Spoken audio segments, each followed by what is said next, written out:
Presentamos El Reino de Dios con el Dr. Belsasar Núñez.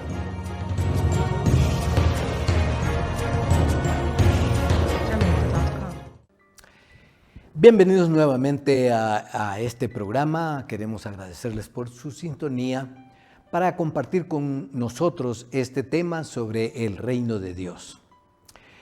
En las presentaciones anteriores hemos hablado acerca de cómo se desarrolla la idea del reino en el Antiguo Testamento. Naturalmente lo hicimos a grandes zancadas, pero nos quedamos en la idea de que el reino de Dios se presenta a partir del libro de Éxodo, se desarrolla a través de toda la liturgia, la legislación y la organización política del pueblo de Israel a través de la monarquía. Pero ¿qué pasa en el Nuevo Testamento?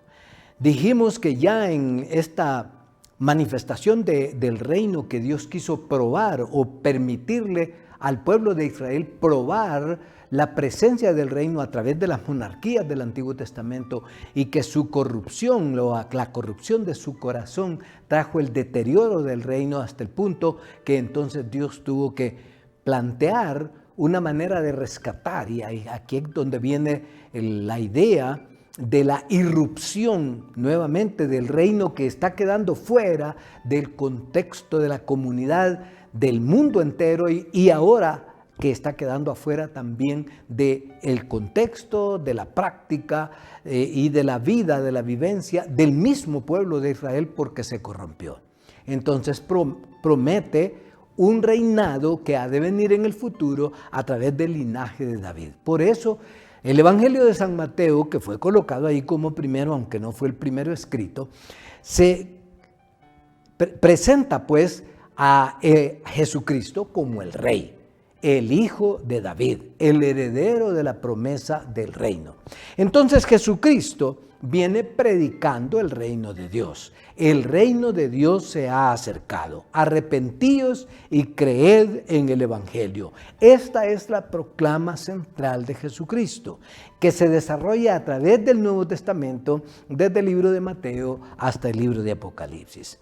Entonces, cuando Jesucristo comienza a predicar este reino, tiene que procurar, como por decir así, lavarles el cerebro a los mismos judíos para que comprendan en qué consiste este reino. Entonces este reino es concebido como un gobierno de Dios, pero es un gobierno espiritual que va a llevar al final a un gobierno también físico, administrativo del mundo en el esjatón, es decir, en el cumplimiento de las últimas cosas, como le llamamos esto a escatología, en lo que va en el cumplimiento de las cosas por venir. Entonces, ¿cómo se recibe esta proclama de Jesús? Bueno, un poco confusa, porque mientras los judíos tratan de interpretar el mensaje de Jesús, pues los paganos todavía no vienen a Jesús porque todavía no han escuchado el Evangelio. Eso lo encontramos en los escritos del Nuevo Testamento que todavía no llegan a los gentiles. Los gentiles llegan hasta el libro de los Hechos a tratar de comprender esta idea del reino. ¿Cómo entonces Jesús trata de constituir las ideas del reino en el Nuevo Testamento? Bueno, San Mateo, que es el Evangelio del Reino, aunque en los otros sinópticos se menciona y se utiliza el término reino de Dios y reino de los cielos, en Mateo es donde encontramos esta idea más claramente. ¿Cómo trata Mateo, en este caso es Mateo, de sintetizar estas ideas del reino en su Evangelio? Bueno, lo concreta en lo que llamamos aquí el Sermón del Monte. El sermón oficial de Jesucristo de la constitución del reino. Vea cómo comienza, relea usted, no voy a tener tiempo de leer cada versículo aquí, pero vea cómo comienza a partir del capítulo 5 del Evangelio de San Mateo. Ya aquí entonces Jesucristo trata de enseñarles qué es esto del reino de Dios. ¿Y cómo comienza? Con lo que llamamos las bienaventuranzas. ¿Cómo comienzan esas bienaventuranzas? Reléalas usted ahí en el capítulo 5 de San Mateo. Bienaventurados los pobres en espíritu. Bienaventurados los que lloran. bienaventurados los mansos, bienaventurados los de limpio corazón. Pero en la octava bienaventuranza dice, bienaventurados los que sufren violencia por causa del Evangelio. Y esto es la constitución del reino de Dios. ¿Cómo lo constituye? Hablando de la importancia de estas bienaventuranzas. Solamente hablemos de unos poquísimos elementos que surgen de estas bienaventuranzas en todo el Sermón del Monte. Más adelante vamos a hablar un poco más de esto. Pero hablemos, por ejemplo, de cómo entonces llegamos a conocer, a abrazar y a formar parte de este reino. Dice que bienaventurados los pobres. Qué interesante. San Lucas dice bienaventurados los pobres, en la parte de lo que se llama el Sermón del Llano.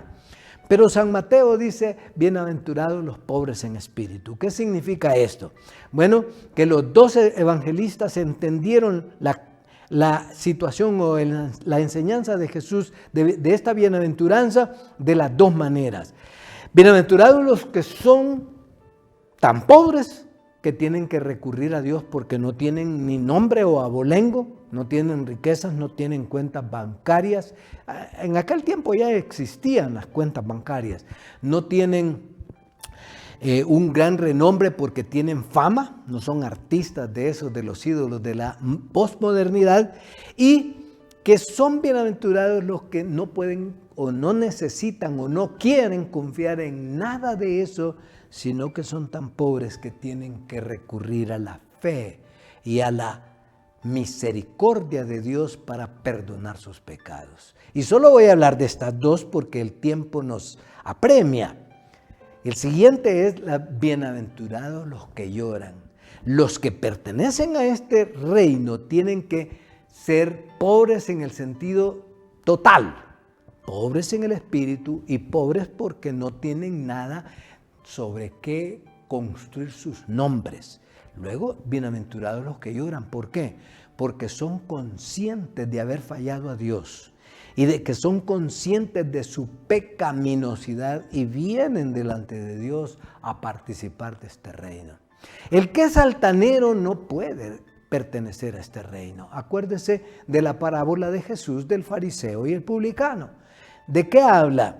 Habla de que el fariseo muy altanero, porque soy muy religioso, pertenezco al reino de Dios. Jesús dice, no, el que pertenece al reino de Dios es el publicano menospreciado, pero que llora por sus pecados y que trae a colación, a memoria delante de Dios sus pecados y dice, Señor, yo soy pecador y yo soy corrompido y yo vengo delante de ti a buscar tu perdón, y llora por sus pecados.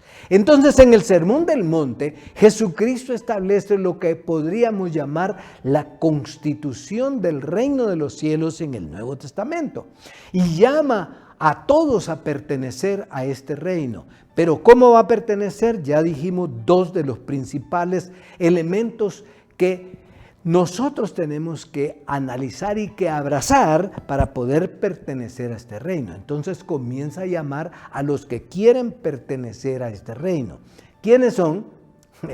Y leyendo el reino de las bienaventuranzas, son los pobres en espíritu, son los que lloran por sus pecados, son los mansos, los que están dispuestos a establecer el reino o a manifestar la presencia del reino, pero no necesariamente por la fuerza, aunque de una manera tesonera. Y aquí está este versículo interesante que Jesús menciona, que dice que el reino de los cielos sufre violencia y los violentos o los valientes lo arrebatan. La traducción de este versículo, que vamos a discutir un poco más adelante, es un poco complicada, pero si me permiten una exégesis rápida de este versículo, significa en el reino de los cielos hay que ser tesonero, hay que tener disposición, hay que tener la disposición férrea de nuestro corazón, de abandonar, por eso la santidad, de abandonar el mundo de afuera para pertenecer al reino de Dios. Y luego dice, tiene que estar dispuesto a sufrir, si es necesario, por causa de este reino. En estos términos, entonces Jesús, releyendo los capítulos 5, 6 y 7 de Mateo nos presenta lo que es pertenecer al reino de los cielos según Jesucristo en el Nuevo Testamento. Hablaremos de esta temática un poco más adelante en los detalles que tiene que ver con las características del reino presentadas por Jesucristo en el Nuevo Testamento.